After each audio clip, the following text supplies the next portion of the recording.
اخر حاجه بقى ان السماعه دي هتكهربك.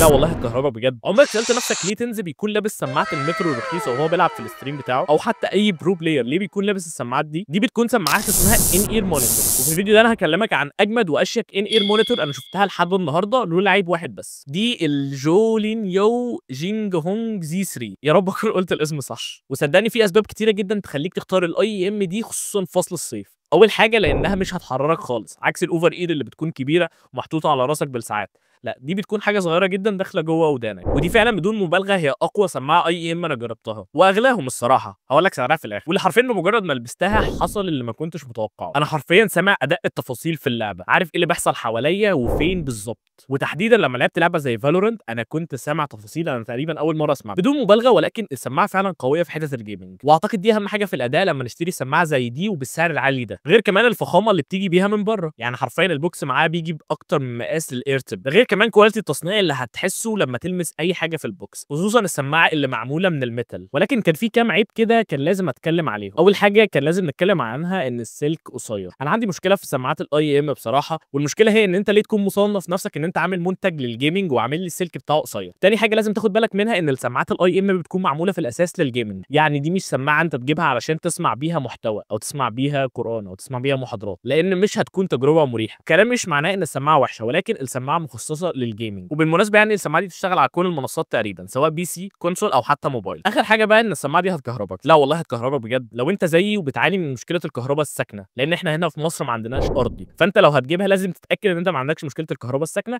او دايما حاطط حاجه خشب او اي حاجه عازله تحت رجليك عشان ما تتكهربش. وده معناه ان في اغلب الاوقات اللي هيكون فيها كهرباء ساكنه هيكون في نويز. هي نويز مش متلاحظه بالمناسبه، ولكن كان لازم اقولها للامانه العلميه، ما علينا كان لازم اقولها للامانه يعني. لكن في الاخر كتجربه فالسماعه دي شايف انها بتقدم اداء كويس جدا في حته الجيمنج. في النهايه السماعه دي سعرها $40 او 2000 جنيه تقريبا، وتقدر تشتريها من على علي اكسبريس. هسيب لك اللينك في البايو او في اول كومنت.